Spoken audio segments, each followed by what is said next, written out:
Hello students, இன்னைக்கு வீடியோல நம்ம ஸ்டேட் போர்ட் +1 அக்கௌண்டன்சி சப்ஜெக்ட்ல ஒரு புது சாப்டரை பார்க்க போறோம். 12th chapter final accounts of sole proprietorship உடைய ஃபர்ஸ்ட் பார்ட். அதில் இன்ட்ரோடக்ஷன் பார்த்துடலாம். நான் உங்க ஹோஸ்ட். வாங்க இப்போ வீடியோக்குள்ள போகலாம்.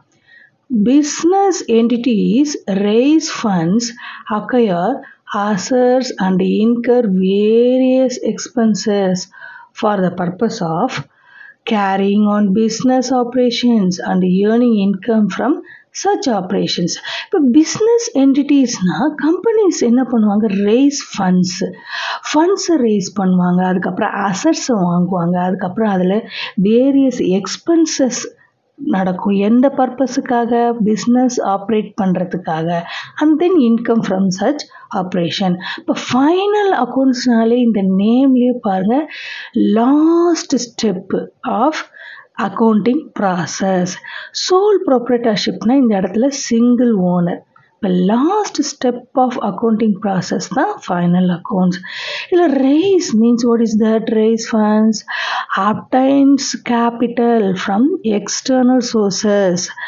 அவங்க இன்வெஸ்டர்ஸாக இருக்கலாம், இல்லை லோன் ஃப்ரம் பேங்காக இருக்கலாம், இல்லை ஓனர் கேபிட்டல் இன்வெஸ்ட் பண்ணலாம். ஸோ ஃபண்ட்ஸ் ரேஸ் பண்ணிவிட்டு அசட்ஸ்லாம் வாங்கிட்டு ஒரு பொருளை ப்ரொடக்ஷன் பண்ணுறதுக்கு அதுக்குரிய செலவு, அதுக்கப்புறம் ப்ரொடக்ஷன் பண்ணி அதை சேல்ஸ் பண்ணால் அதில் வரக்கூடிய இன்கம், இது எல்லாமே பிஸ்னஸ் ஆப்ரேஷனுக்கு தேவைப்படக்கூடியது. இப்போ பாருங்க, these transactions are first recorded in the journal. Accounting ப்ராசஸில் ஃபர்ஸ்ட் நம்ம என்ன பார்த்தோம்? journal and then classified under common heads in the ledger. Preparation of trial balance from ledger balances helps to verify the arithmetical accuracy of entries made in the books of accounts. Step by step நம்ம journal proper பார்த்தோம் இல்லையா, அதில் recording day to day activities under golden rules with the evidences like voucher, bills, receipts, invoice. இப்போ day to day activities accounting டிரான்சாக்ஷனில் golden rules என்னது? Personal, real, nominal accounts rules பிரகாரம் எதெல்லாம் debit பண்ணணும், எதெல்லாம் கிரெடிட் பண்ணணும், அதை பில்ஸ் வச்சுக்கிட்டு வவுச்சரை வச்சுக்கிட்டு நம்ம என்ட்ரி போட்டோம் இல்லையா. கூட என்ன books? Subsidiary books, purchase book, sales book, purchase return book, sales return book, bills receivable, bills payable, இந்த மாதிரி புக்ஸ் எல்லாம் வச்சு டே டு டே ஆக்டிவிட்டீஸை ரெக்கார்ட் பண்ணோம். தென் அடுத்த stage ledger. All debit and credit item posting இந்த செப்பரேட் லெட்ஜர் புக். இப்போ கேஷ்னா cash item எல்லாம் cash புக்கில் போகும், பர்ச்சேஸ்னால் பர்ச்சேஸ் ஐட்டம் எல்லாம் பர்ச்சேஸ் புக்கில் போகும். ஸோ அந்த மாதிரி ஒவ்வொரு செப்பரேட் லெட்ஜர் புக்ஸை ஓப்பன் பண்ணி அதில் போஸ்டிங் கொடுத்துட்டோம். Then we received the balances of each account. ஒவ்வொரு அக்கௌண்ட்டோடைய க்ளோசிங்கில் பேலன்ஸு கண்டுபிடிச்சிருவோம் இல்லையா லெட்ஜரில். தென் அடுத்த ஸ்டேஜ் என்னென்னா trial balance. Debit and credit balances transfer to trial balance.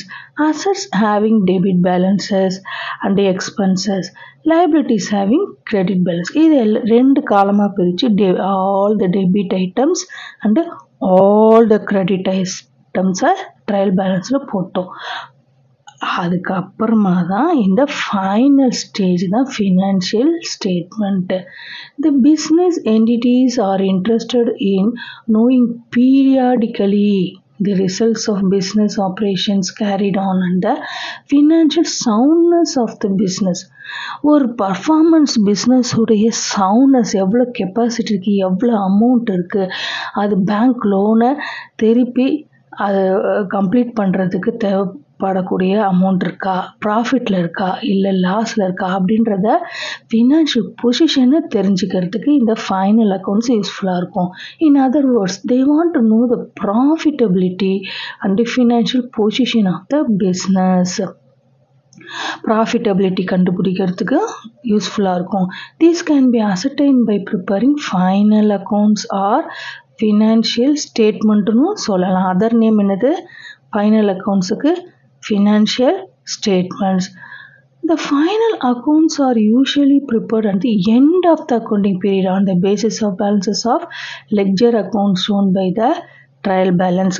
எண்டிங்கில் தான் இந்த ஃபைனல் அக்கௌண்ட்ஸ் அக்கௌண்டிங் பீரியடோட எண்டிங்கில் ஃபைனல் அக்கௌண்ட்ஸை ப்ரிப்பேர் பண்ணுவாங்க. ஃபைனல் அக்கௌண்ட்ஸ் ரெண்டு part, trading and profit and loss account, balance sheet. Financial account, final accounts R financial statements including the following. ரெண்டு என்னது, இன்கம் ஸ்டேட்மெண்ட்னு சொல்லலாம், இல்லைன்னா trading and profit and loss account. Second position statement or balance sheet. The purpose of preparing financial statement, என்ன purpose இருக்குது இந்த financial ஸ்டேட்மெண்ட்டுக்கு அப்படின்னா, to அசர்டைன் the financial performance and financial position of an enterprise. இப்போ பர்ஃபார்மன்ஸ்னால் என்ன, பொசிஷன்னா என்னன்னு பார்க்கலாம். ஃபினான்ஷியல் பொசிஷன்னா என்ன, கம்பெனிஸோடைய அசட் எவ்வளோ இருக்குது, லைபிலிட்டிஸ் ரெஸ்பான்சிபிலிட்டிஸ் எவ்வளோ இருக்குது. அசட்ஸ்னால் உங்களுக்கு கேஷு, லேண்ட் அண்ட் பில்டிங், அந்த மாதிரி அசட்டில் எவ்வளோ இருக்குது.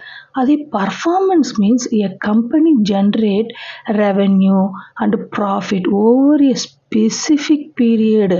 இந்த கம்பெனி ப்ராஃபிட்டு ரெவென்யூ ஏர்ன் பண்ணுது இல்லையா, அந்த அக்கௌண்டிங் பீரியட் ஃபுல்லாக, அதை ஃபுல் டீட்டெயில்ஸையும் இந்த ஃபினான்ஷியல் ஸ்டேட்மெண்ட் மூலம் நம்ம ஃபைண்ட் அவுட் பண்ணலாம். The income statement and balance sheet are prepared for these purposes respectively.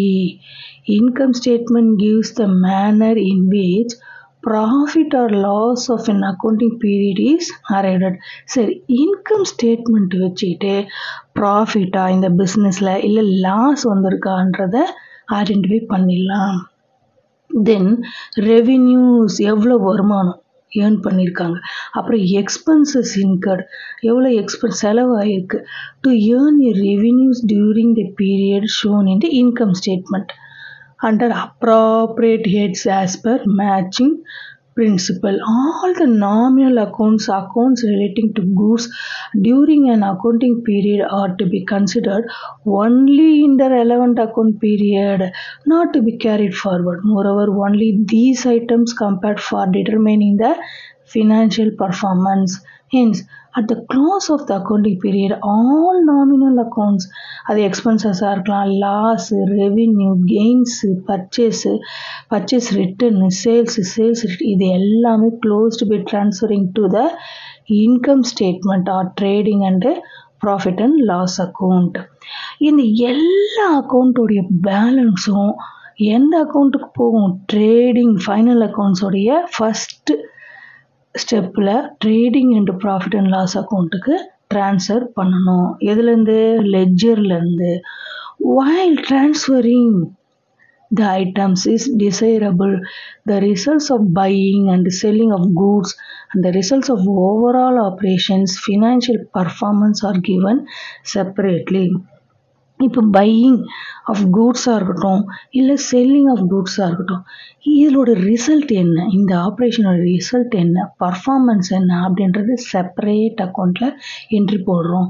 அதனால தான் இதை இன்கம் ஸ்டேட்மெண்ட்டை டிவைடட் இன்ட்டு 2 பார்ட்ஸ். எது, ஃபஸ்ட் பார்ட்டு ட்ரேடிங்காகவும் அதில் buying and selling of goods. Second part financial performance, என்னது, இது operating results, overall financial performance entry போடுறோம்.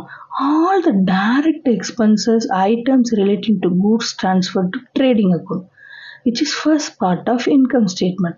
All indirect expenses and losses, indirect incomes and gains transferred to profit and loss account along with the net result of trading account. இப்போ இதில் direct இன்டைரக்ட்னா என்னன்னு பார்க்கலாம். சைடில் notes கொடுத்துருக்கேன். Direct எக்ஸ்பென்சஸ்னால் உங்களுக்கு relating to factory, industry level. இப்போ ஒரு factory லெவலில் என்னென்ன எக்ஸ்பென்சஸ் நடக்கும், எக்ஸாம்பிள் வேஜஸ்ஸு, லேபர்ஸ் கொடுக்கக்கூடிய வேஜஸ்ஸு, கேரேஜ், இன்வெர்ட்ஸு, ஃபியூயலு, கோலு, அந்த மாதிரி ஒரு குடோன்குள்ளே அந்த ஃபேக்ட்ரிக்குள்ளே நடக்கக்கூடிய செலவு எல்லாமே ட்ரேடிங்க்கு போயிடும். அதே மாதிரி இன்கம், சேல்ஸ் பண்ணுறவங்க இல்லையா, அந்த இன்கம்மு, அதெல்லாம் க்ளோசிங் ஸ்டாக்கு அதோட வேல்யூலாம் ட்ரேடிங்கில் கிரெடிட் சைடு. அது இன்டைரக்ட்னா என்ன மீனிங்? இன்டைரக்ட் எக்ஸ்பென்சஸ்னால் relating to office administration level. Office அட்மினிஸ்ட்ரேஷனில் எக்ஸாம்பிள் என்னது? ரெண்ட்டாக இருக்கலாம், சேலரி, இபி பில்லு, அந்த மாதிரி எக்ஸ்பென்சஸ்லாம் ப்ராஃபிட் அண்ட் லாஸ் அக்கௌண்ட்டில் டெபிட் பண்ணணும். இன்கம்ஸ், இன்ட்ரெஸ்ட்டு, டிவிடெண்ட்டு அதெல்லாம் வந்து கிரெடிட் பண்ணணும். இப்போ ஃபர்தராக நம்ம வரக்கூடிய டாபிக்ஸில் அதெல்லாம் பார்க்கலாம். இந்த வீடியோ உங்களுக்கு பிடிச்சிருந்தா லைக், ஷேர், சப்ஸ்கிரைப் பண்ணுங்கள். தேங்க்யூ.